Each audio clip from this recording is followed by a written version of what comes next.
In this video, I want to continue talking about part of the book, Present Yourself in Public Speaking, where we talked about our inner critic.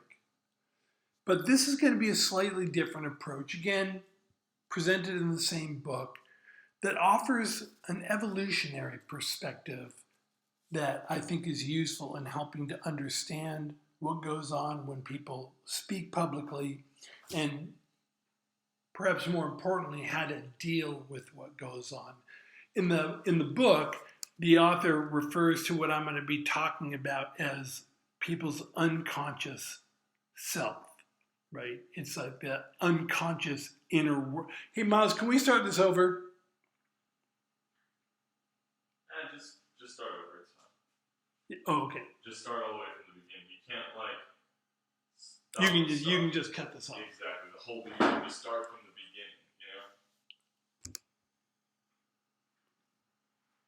This is a second video related to the book Present Yourself in Public Speaking.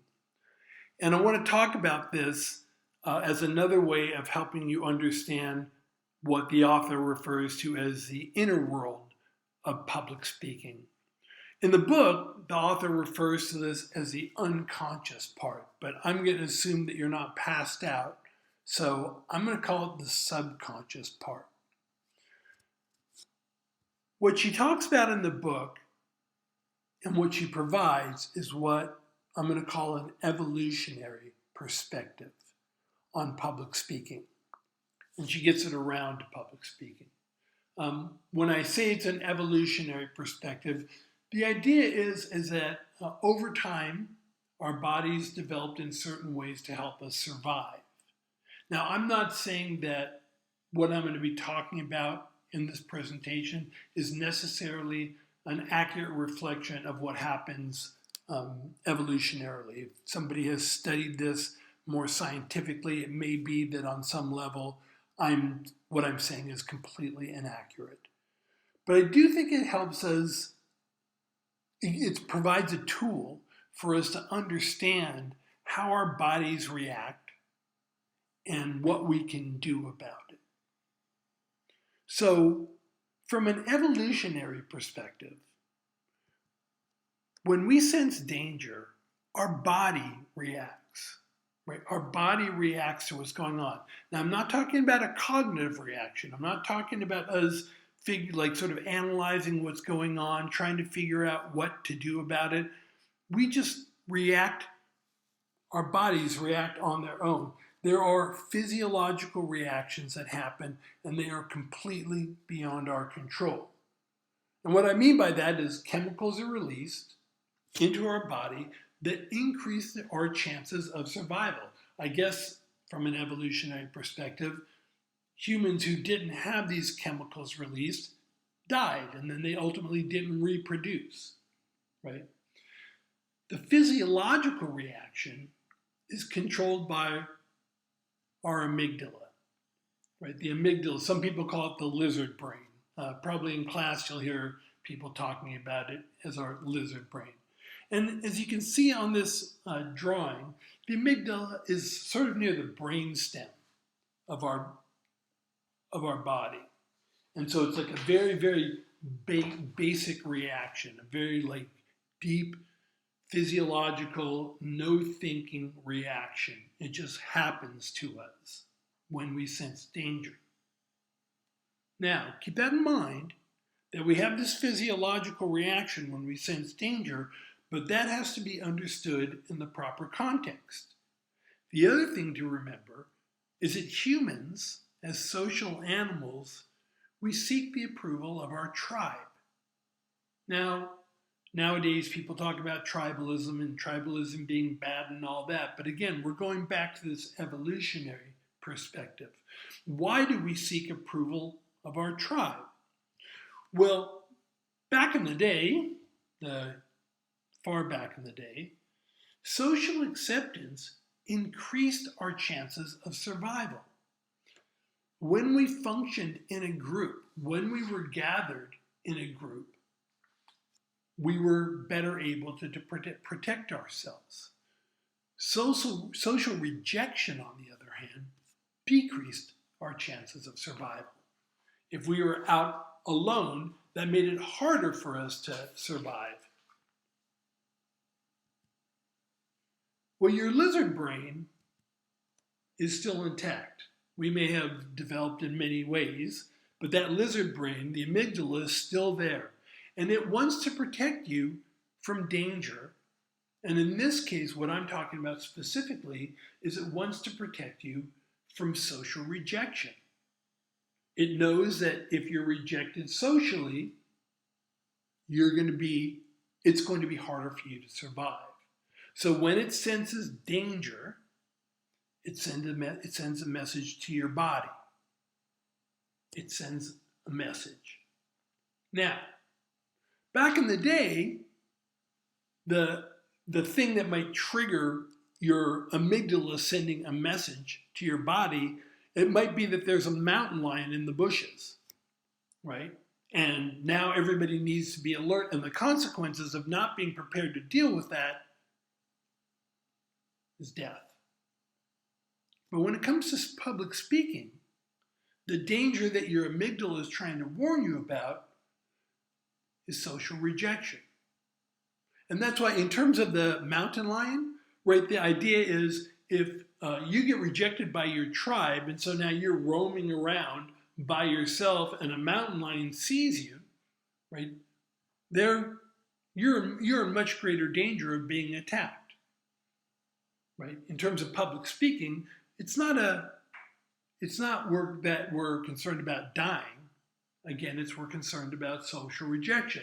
But your amygdala doesn't make any distinction between these two. It just senses danger. And so what happens when your amygdala senses danger, whether it be a mountain lion or social rejection as a result of public speaking? Adrenaline gets released into your system. You can feel yourself getting more like sort of wired and tensed up. There's a shortness of breath. Your breath becomes more shallow, and there's a reason for that. Because as your breath gets more shallow, you're breathing more, and that's bringing more oxygen into your bloodstream so that your body is physiologically more ready to respond to whatever danger is going on. Your heart rate increases, and what it does then is it starts to deliver that additional oxygen to your body, to your muscles, to make it so that you can respond. In the case of the mountain lion, the message being sent is fight or flight. Get out of here, or fight. Everybody grab a rock, do something, yell, run at the lion, do what you need to do, but fight, or if there's a chance, let's get the hell out of here. When it comes to public speaking, the reaction isn't fight or flight. If you're called on to speak, or you have to go up in front of the class and speak, you can't just run out of the room, and you can't hit the teacher.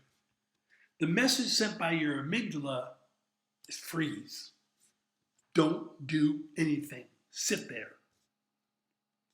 Danger of social rejection ahead. And that's why when teachers will ask students to raise their hand, or if somebody wants to express an opinion, so many people, their bodies get flush with these chemicals. They start to get the adrenaline, the heart rate. You can see sometimes in their face, like when I call on students, you can see in their face that the blood has gone to their face and their skin starts to show like a flushness to it. Well, knowing this, how does that help you?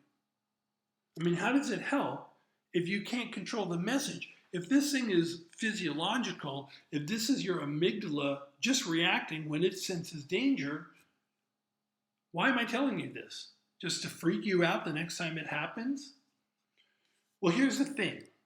You can't change the reaction. You can't change the physiology. But you can change how you interpret it. You can change the message. See, the chemicals being released into your body, those are real.